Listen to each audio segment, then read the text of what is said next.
ಆಶಾ ಕರಿಬಸಿಯ ಹಿರೇಮಠ್. ನಾನು ಕಿತ್ತೂರಾಣಿ ಚೆನ್ನಮ್ಮ ವಸತಿ ಶಾಲೆ ಜಕ್ಕನಕಟ್ಟೆಯಲ್ಲಿ 8ನೇ ತರಗತಿಯಲ್ಲಿ ಓದ್ತಾ ಇದ್ದೇನೆ.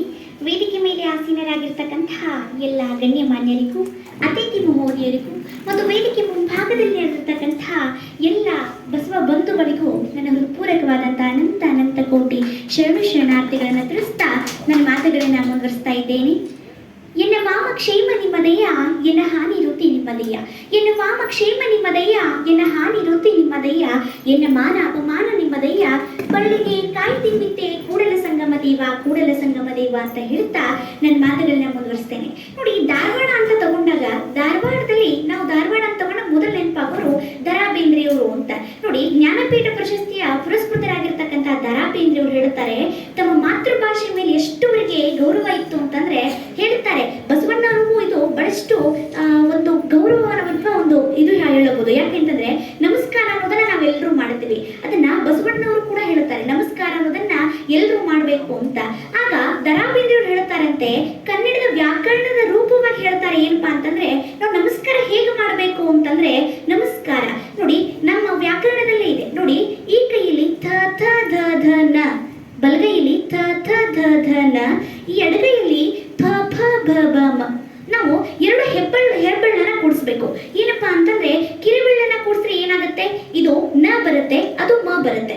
ಎರಡು ಕೂಡಿಸಿದ್ರೆ ಏನಾಗುತ್ತೆ, ನಮ ಆಗುತ್ತೆ. ಅದೇ ಹೆಬ್ಬೆಳ್ಳನ್ನ ಕೂಡಿಸಿದಾಗ ಅದು ತ ಬರುತ್ತೆ, ಇದು ಪ ಬರುತ್ತೆ. ಎರಡು ಕೂಡಿಸಿದಾಗ ತಪ ಆಗುತ್ತೆ. ಹೇಳ್ತಾರೆ ಏನಪ್ಪಾ ಅಂತಂದ್ರೆ, ನಾವು ನಮಸ್ಕಾರ ಮಾಡೋ ರೀತಿಯಲ್ಲ ಏನಾದ್ರೂ ನಮಸ್ಕಾರ ಮಾಡಿದ್ರೆ ಅದು ತಪಸ್ಸಿನ ಫಲವನ್ನ ಕೊಡುತ್ತೆ. ಅಕಸ್ಮಾತ್ ನಮ ಇದ್ದದನ್ನ ಉಲ್ಟಾ ಮಾಡಿ ಮನ ಆಗುತ್ತೆ. ನಾವು ಮನಕ್ಕೆ ಬಂದ ಹಾಗೆ ಏನಾದ್ರೂ ನಮಸ್ಕಾರ ಮಾಡಿದ್ರೆ, ಮನಸ್ಸಿಗೆ ಬಂದ ಹಾಗೆ ಬೇಕಾಬಿಟ್ಟಿ ನಾವು ನಮಸ್ಕಾರ ಮಾಡಿದ್ರೆ ನಾವು ತಪಸ್ಸಿನ ಫಲವನ್ನ ಪಡೆಯೋದಿಲ್ಲ, ಅದರ ಬದಲು ಪತನ ಹೋಗ್ತೀವಿ ಅಂತ ದರಾ ಬೇಂದ್ರೆಯವರು ಹೇಳ್ತಾರೆ ಅಂತ. ಇದನ್ನೇ ನಾವು ಅನುಸರಿಸಬೇಕು. ಬಸವಣ್ಣನವರು ಅಂತ ತಗೊಂಡಾಗ ಕ್ರಾಂತಿ ನೇತಾರ, ಪ್ರಜಾಪ್ರಭುತ್ವದ ಕ್ರಾಂತಿ ಪುರುಷ, ಇಷ್ಟಲಿಂಗದ ಜನಕನಾಗಿರ್ತಕ್ಕಂಥ ಜಗಜ್ಯೋತಿ ಬಸವಣ್ಣನವರ ಬಗ್ಗೆ ಹೇಳೋದಾದ್ರೆ ಅವ್ರ ಬಗ್ಗೆ ಹೇಳೋದಾದ್ರೆ ದಿನಾನೇ ಸಾಲೋದಿಲ್ಲ. ಆದ್ರೆ ಸಂಕ್ಷಿಪ್ತ ಜೀವನ ಚರಿತ್ರೆ ಅಂತ ತಗೊಂಡಾಗ ಭಾರತ ದೇಶದ ಕರ್ನಾಟಕ ರಾಜ್ಯದ ಬಿಜಾಪುರ ಜಿಲ್ಲೆಯ ಬಸವನ ಬಾಗೇವಾಡಿ ಅಥವಾ ಇಂಗಳೇಶ್ವರ ಬಾಗೇವಾಡಿ ಅಂತ ನಾವು ಕರಿತೇವೆ ಅಂತ ಒಂದು ಗ್ರಾಮದಲ್ಲಿ ಏನ್ ಮಾಡ್ತಾರೆ ಅಂದ್ರೆ, ಮಾದರಸ ಮತ್ತು ಮಾದಲಾಂಬಿಕೆ ಎಂಬ ದಂಪತಿಗಳಿರ್ತಾರೆ. ಆ ದಂಪತಿಗಳಿಗೆ ನಾಗಲಾಂಬಿಕೆ ಎನ್ನುವ ಅಕ್ಕನಿರ್ತಾರೆ, ಅಂದ್ರೆ ಮಗಳಿರ್ತಾಳೆ. ಆದ್ರೆ ಗಂಡು ಮಗು ಇಲ್ಲದೆ ಇರುವಂತ ಕಾರಣವಾಗಿ ಬಹಳಷ್ಟು ಜಪತಪಗಳ ನಂತರ ಒಂದು ಗಂಡು ಮಗು ಜನಿಸುತ್ತೆ.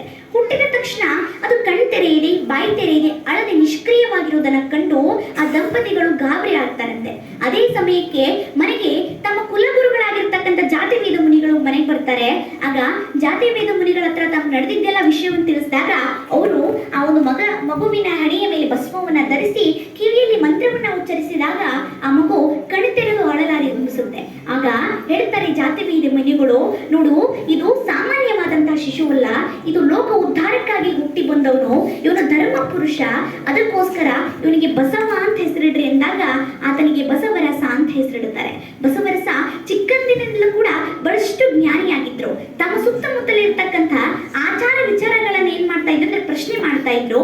ಆ ಪ್ರಶ್ನೆಗಳಿಗೆ ಉತ್ತರ ಕಂಡುಕೊಳ್ಳುವಂತ ಒಂದು ಪ್ರಯತ್ನ ಕೂಡ ಅವ್ರು ಮಾಡ್ತಾ ಇದ್ರು ಅಂತ.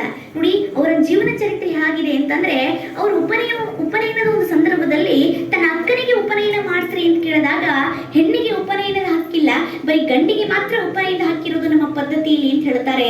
ಆಗ ಬಸವಣ್ಣನವರು ಹೇಳ್ತಾರಂತೆ, ನೋಡಿ, ಉಪನಯನ ಅಂತ ತಗೊಂಡಾಗ ಗಂಡು ಹೆಣ್ಣು ಅಂತ ಮಾಡಿ ಎರಡು ವರ್ಗಗಳನ್ನ ಮಾಡಿ ಆ ಎರಡು ವರ್ಗಗಳ ನಡುವೆ ಅಸಮಾನತೆ ತೋರುವಂತ ನಿಮ್ಮ ವರ್ಗ ನನಗೆ ಬೇಡ ಅಂತ ಅವತ್ತೇ ಏನ್ ಮಾಡ್ತಾರೆ ಅಂದ್ರೆ ಆ ಮನೆ ಬಿಟ್ಟು ಹೊರಡಿ ಕೂಡಲ ಸಂಗಮದಲ್ಲಿ ಏನ್ ಮಾಡ್ತಾರೆ ಅಂದ್ರೆ ಆ ಸಂಗಮೇಶ್ವರ ದೇವಸ್ಥಾನದ ಅರ್ಚಕನಾಗಿ ಅವ್ರು ಕೆಲಸ ಮಾಡ್ತಾರೆ ಅಂತ.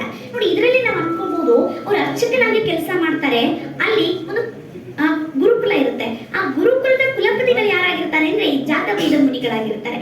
ಜಾತವೇದ ಮುನಿಗಳು ಇವರೊಂದು ಭಕ್ತಿಯನ್ನ ನೋಡಿ, ಇವರ ಶ್ರದ್ಧೆಯನ್ನ ನೋಡಿ, ಇವನು ನನ್ನ ಹತ್ರನೇ ಇರ್ಲಿ ಅಂತ ಹೇಳಿ ಅದೇ ಗುರುಕುಲದಲ್ಲಿ ವಿದ್ಯಾಭ್ಯಾಸವನ್ನ ಅವರು ಮುಂದುವರಿಸ್ತಾರೆ. ನೋಡಿ, ತಮ್ಮ 21ನೇ ಒಂದು ವಯಸ್ಸಿನಲ್ಲಿ ಏನಾಗುತ್ತೆ ಅಂತಂದ್ರೆ ಅವ್ರು ಕೂಡಲ ಸಂಗಮೇಶ್ವರನ ಸಾಕ್ಷಾತ್ಕಾರ ಅವರಿಗೆ ಆಗುತ್ತೆ. ಬರೀ ಕೂಡಲ ಸಂಗಮದಲ್ಲಿ ಮಾತ್ರ ಶಿವನಿಲ್ಲ, ಇಡೀ ಭೂಮಂಡಲದಲ್ಲಿ ಶಿವ ತುಂಬಿ ತುಳುಕ್ತಾನೆ ಎಂಬ ಒಂದು ಮನಸ್ಸು ಪರಿವರ್ತನೆ ಆ ಬಸವಣ್ಣನವರ ಹತ್ರ ಆಗುತ್ತೆ. ಬಸವಣ್ಣ ಬಸವಣ್ಣನವ್ರು ಏನ್ ಮಾಡ್ತಾರೆ ಅಂತಂದ್ರೆ ಇಷ್ಟಲಿಂಗದ ಜನಕ ಅಂತ ನಾವು ಅವರನ್ನ ಕರಿತೀವಿ. ಹಾಗಾದ್ರೆ ಇಷ್ಟಲಿಂಗದ ಜನಕ ಅಂತ ನಾವ್ ಯಾಕೆ ಕರೆದ್ವಿ ಅಂತಂದ್ರೆ ಅವ್ರಿಗೊಂದು ಮನಸ್ಸಿನಲ್ಲಿ ಒಂದು ಇದು ಯೋಚನೆ ಕಾಡ್ತಾ ಇರುತ್ತೆ. ಏನಪ್ಪಾ ಅಂತಂದ್ರೆ ಜಗತ್ತಿನಲ್ಲಿ ಇರ್ತಕ್ಕಂಥ ಎಲ್ಲಾ ದೇವಾನು ದೇವತೆಗಳನ್ನ ಪೂಜೆ ಮಾಡೋಕ್ಕಿಂತ ಜಗತ್ತಿನ ಆಕಾರದಲ್ಲಿ ಅಂದ್ರೆ ಭೂಮಂಡಲದ ಆಕಾರದಲ್ಲಿ ಇರ್ತಕ್ಕಂಥ ಒಂದು ಲಿಂಗವನ್ನ ಪೂಜೆ ಮಾಡಿದ್ರೆ ಇಡೀ ಜಗತ್ತಿನಲ್ಲಿರ್ತಕ್ಕಂಥ ಎಲ್ಲ ದೇವಾನು ದೇವತೆಗಳನ್ನ ಪೂಜೆ ಮಾಡಿದ ಹಾಗೆ ಅಂತ. ಅದಕ್ಕೋಸ್ಕರ ಆ ಲಿಂಗವನ್ನ ಯಾವುದೇ ಮನುಷ್ಯನ ಆಕಾರ ಕೊಡದೆ, ಪ್ರಾಣಿಯ ಆಕಾರ ಕೊಡದೆ, ಪಕ್ಷಿಯ ಆಕಾರವನ್ನ ಕೊಡದೆ ಇಡೀ ಗೋಲಾಕಾರ ಭೂಮಂಡಲದ ಆಕಾರವನ್ನ ಕೊಟ್ಟು ಆ ಒಂದು ಇಷ್ಟಲಿಂಗವನ್ನ ತಾವೇ ಮೊಟ್ಟ ಮೊದಲು ಧರಿಸಿ ಅದನ್ನ ಧರಿಸಬೇಕು ಅಂತ ಹೇಳ್ಕೊಡ್ತಾರೆ ಅಂತ ಹೇಳ್ಬೋದು. ನೋಡಿ, ಇವರ ಒಂದು ಏನಪ್ಪಾ ಅಂತಂದ್ರೆ ಇವರ ಸಾಕ್ಷಾತ್ಕಾರ ಹೇಗಿರುತ್ತೆ ಅಂತಂದ್ರೆ ಇವರ ಪ್ರತಿಭೆ ಹೇಗಿರುತ್ತೆ ಅಂತಂದ್ರೆ ಗುರುಕುಲಕ್ಕೆ ಒಮ್ಮೆ ಬಿಜ್ಜಳ ರಾಯ ಏನ್ ಮಾಡಿರ್ತಾನೆ ಅಂದ್ರೆ ಅತಿಥಿಯಾಗಿ ಧಾರ್ಮಿಕ ಕಾರ್ಯಕ್ರಮವೊಂದರಲ್ಲಿ ಬರ್ತಾರೆ. ಆಗ ಇವರ ಪ್ರತಿಭೆ ಪಾಂಡಿತ್ಯಕ್ಕೆ ಮನಸ್ಸೋತಂತ ಬಿಜ್ಜಳ ರಾಯನ್ ಏನ್ ಮಾಡ್ತಾನೆ ಅಂದ್ರೆ ಇವನು ನನಗೇ ಬೇಕು ಅಂತ ಹೇಳಿ ಕರೀತಾನಂತೆ.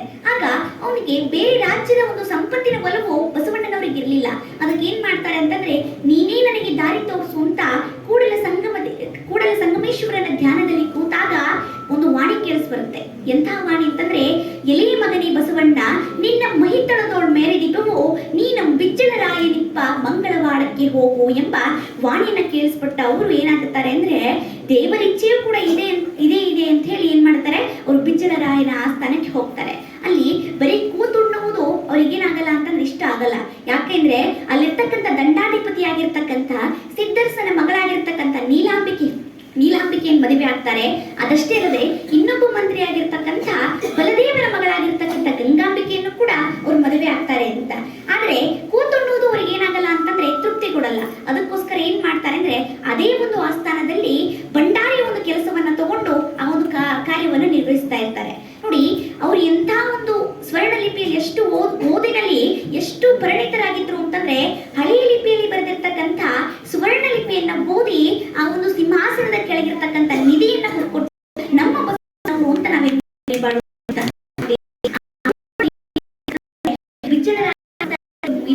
ಚರಿತ್ರೆ ಇಲ್ಲ. ಕಲ್ಯಾಣ ಹೋಗ್ತಾರಂತೆ.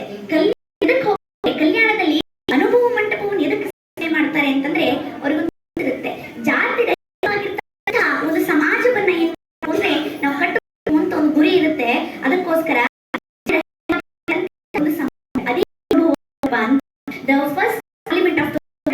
ಕರಿತೇವೆ. ಈ ಜಗತ್ತಿನ ಮೊದಲ ಲೋಕಸಭಾ ನಾವು ಕರಿತೇವೆ. First parliament of the world ಅವರು ನಿರ್ಮಾಣ ಮಾಡಿದ್ದು ಮಂಟಪ. ಅಲ್ಲಿ ಬಸವಣ್ಣ ಡೋಗರದ ಅಲ್ಲಮ ಪ್ರಭುಗಳು, ಸತ್ಯಕ್ಕ ಹೀಗೆ ಹಲವಾರು ಶರಣೀಯರು ಒಟ್ಟು 7 ಏನ್ ಮಾಡಿದ್ರು ಅಂತಂದ್ರೆ ಒಂದು ಅನುಭವ ಅಂತ ಹೇಳ್ಬೋದು. ನೋಡಿ, ಅದಷ್ಟೇ ಅಲ್ಲದೆ ಹೆಂಡತಿಯ ಆಭರಣವನ್ನ ಕಿತ್ತುಕೊಳ್ಳಲು ಅಂತ ಬಂದಿರತಕ್ಕಂಥ ಕಳ್ಳನಿಗೂ ಕೂಡ ಮನಸ್ ಪರಿವರ್ತನೆ ಮಾಡಿ ಅವನನ್ನು ಒಂದು ಶರಣನನ್ನಾಗಿಸಿದವರು ನಮ್ಮ ಬಸವಣ್ಣನವರು ಅಂತ ನಾವು ಮರಿಬಾರ್ದು ಅಂತ ಬಸವ ವೈಭವ ಅಂತ ಕಾರ್ಯಕ್ರಮವನ್ನು ಆಚರಿಸ್ತಾ ಇದ್ದೀವಿ. ಅದಕ್ಕೋಸ್ಕರ ನೋಡಿ, ಬಸವಣ್ಣನವರು ಹಲವಾರು ವಚನಗಳನ್ನು ಬರೆದಿದ್ದಾರೆ.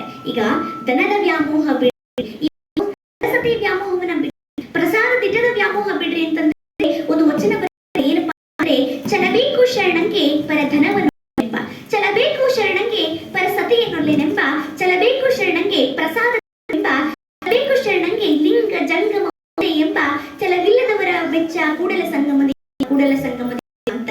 ಅದೇ ಜ್ಞಾನಕ್ಕೂ ಒಂದು ಇದು ಬರೀತಾರೆ. ಮಮತೆ ಅಜ್ಞಾನದಿಂದ ಹುಟ್ಟಿತ್ತು ಮನಸ್ಸು ಚಂಚಲ, ಅಜ್ಞಾನದಿಂದ ಹುಟ್ಟಿತ್ತು ಇಂದ್ರಿಯ ಅಜ್ಞಾನದಿಂದ ಹುಟ್ಟಿತ್ತು ತ್ರಿವಿಧ ಮಲ, ಅಜ್ಞಾನದಿಂದ ಹುಟ್ಟಿತ್ತು ಅತಿ ಕಾಂಕ್ಷೆ, ಅಜ್ಞಾನದಿಂದ ರಾಗದೇಶ, ಅಜ್ಞಾನದಿಂದ ಹುಟ್ಟಿತ್ತು ಸರ್ವ ಪ್ರಪಂಚ, ಅಜ್ಞಾನದಿಂದ ಹುಟ್ಟಿತ್ತು ಸರ್ವ ಸಂಗಮದೇವ. ಈ ಅಜ್ಞಾನ ಕೆಡಿಸಿದ್ದಲ್ಲದೆ ನಿಮ್ಮ ನೊಡಗುಡಬಾರದಯ್ಯ ಅಂತ ಹೇಳ್ತಾ ನೋಡಿ, ಈ ಒಂದು ಬಸವಣ್ಣನವರು ಅಂದಾಗ ಇವ್ರು ಅನ್ನಕ್ಕೆ ಎಷ್ಟು ಮಹತ್ವ ಕೊಡ್ತಾ ಇದ್ರು ಅಂತಂದ್ರೆ ಒಂದು ಕತೆ ಬರುತ್ತೆ. ಏನಪ್ಪಾ ಅಂತಂದ್ರೆ ಮಹಾಭಾರತ ಎಲ್ರು ಕೂಡ ಓದಿದ ಮಹಾಭಾರತ ತಗೊಂಡಾಗ ಭೀಷ್ಮ ಅನ್ನೋರು ಬಹಳಷ್ಟು ಒಂದು ಭೀಷ್ಮ ಅಂತ. ಆ ಭೀಷ್ಮ ಏನ್ ಮಾಡ್ತಾರೆ ಅಂತಂದ್ರೆ ಅಫ್ಘಾನಿಸ್ತಾನದ ಹಿಂಸೆ ಬೇಕು ಅಂತ ಅಫ್ಘಾನಿಸ್ತಾನದ ರಾಜನಾಗಿರ್ತಕ್ಕಂಥ ಶುಬಲ 100 ಜನ ಮಕ್ಕಳನ್ನ ಏನ್ ಮಾಡ್ತಾರೆ ಅಂದ್ರೆ ಅಪಹರಿಸಿ ಹಸ್ತಿನಾಪುರಕ್ಕೆ ತಂದು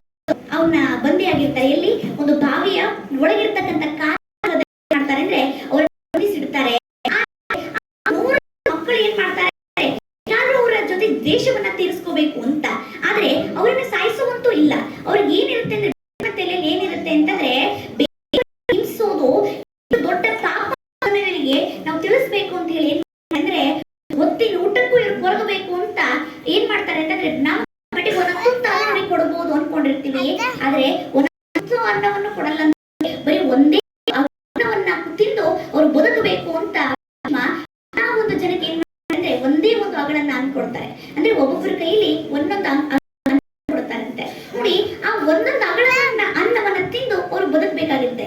ಇದರಲ್ಲಿ ನಾವು ಅರ್ಥ ಮಾಡಬೇಕು ಕೂಡ ತಪ್ಪಿಲ್ಲ ಹಸುವಿನ ಬಳಲು, ಅದಕ್ಕೋಸ್ಕರ ನಮಗ್ ತಪ್ಪುತ್ತಾ, ಅದಕ್ಕೋಸ್ಕರ ಇದ್ದ ಅನ್ನ ಏನ್ ಮಾಡಬಾರ್ದು ಅಂತಂದ್ರೆ ಚೆಲ್ಲಬಾರ್ದು ಅಂತ, ಅದಕ್ಕೋಸ್ಕರ ಗೌರವಿಸ್ರಿ ಅಂತ ಹೇಳ್ತಾ ಮತ್ತೊಮ್ಮೆ ಬಸವಣ್ಣ ಜಯಂತಿ ಒಂದು ಪ್ರಯುಕ್ತ ಏನ್ ಮಾಡಿದ್ದಾರೆ ಅಂತಂದ್ರೆ ಯಶಸ್ವಿ ಪ್ರಧಾನ ಕಾರ್ಯಕ್ರಮ ಇಟ್ಟಿದ್ದಾರೆ. ಅದು ಯಶಸ್ವಿಯಾಗಿ ಈಡೇರ್ಲಿ ಅಂತ ಹೇಳ್ತಾ ನನ್ನನ್ನು ಕರೆಸಿರ್ತಕ್ಕಂಥ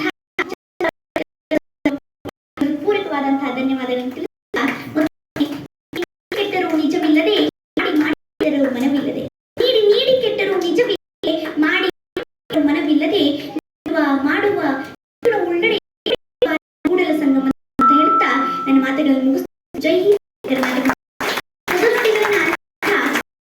ಪೂರಕವಾದಂತಹ